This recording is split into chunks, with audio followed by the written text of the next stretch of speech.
Hi guys! For today, we will go to Basilica de Santo Niño here at Cebu City. Dapat bumaba na tayo kanina dito. Tapos ako lang babalik. First destination namin ang Basilica Minore del Santo Niño de Cebu. Happy, Ito na nga, habang papasok kami ay napansin ko itong nakalagay dito na shorts and sleeveless are not allowed. Medyo nag-alangan kami kasi baka maghigpit sila yung mga kasama naming iba naka-shorts at naka-sleeveless. Sleeveless not allowed nakalagay tsaka short. Oh no. Buti na lang hindi. Dahil kung hindi sila makakapasok, sayang naman.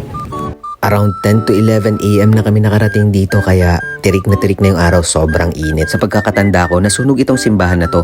At alam nyo ba, natupok ang lahat maliban sa Santo Niño. Naglibot-libot na rin kami sa buong area and tinik na din namin tong opportunity na to na makakuha ng maraming photos. Sumunod na pinuntahan namin ang Magellan Cross na katabi lang naman ng simbahan. Nakapag-appear pa nga. Ang Magellan Cross ang isa sa mga famous historical landmark ng Cebu City. Itong lugar na to ang magpapaalala na noong 1521, si Magellan ay dumating sa Pilipinas at unang inintroduce ang Catholicism. Tama na nga tayo sa history, hindi naman ako magaling dyan. Ha! Dito na lang sa kainan, pwede pa. Ha! May binalikan nga pala kami nagbebenta ng lansones kasi sa tingin namin mura na to. Tawaran mo pa, mura na nga. Nakalagay kasi 50 per kilo. Sa tingin namin, mura na nga talaga siya kumpara pag sa Isabela ka bumili. Biglang nahangin yung karton. 30 pala ba na to? 30 per kilo pa na. Babalik ang mamaya hapon 30 na lang.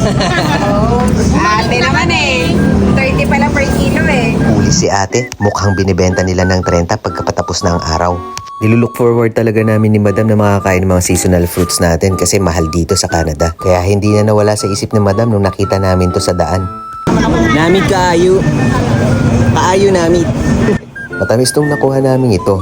Yun lang dahil malalaki na siya, malalaki na rin ang buto. Tamis niya. Tamis kaayo. Hala, takaw yarn.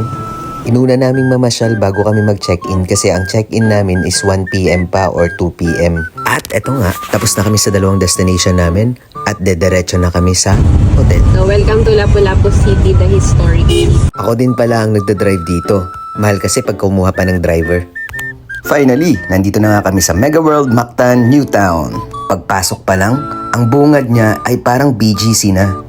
Hindi pa man fully developed, pero makikita mo na ang mga naglalakihan at nagagandahan ng mga buildings. Finally, we arrive here at Belmont Hotel. Oh yes! Eto nga po, papasok na ako. At pagkita ko pa lang ng loob, very welcoming at very nice ang ambience. So we're here at Mactan Belmont Hotel. First time namin, makikita natin kung gaano kaganda ang quality ng Mactan. Wala pa ngang 1 PM pero pinayagan na kaming mag-check-in ni ma'am. Very accommodating at friendly ng nasa reception. At yun lang, tuloy kulit ang kwento mamaya. Ha!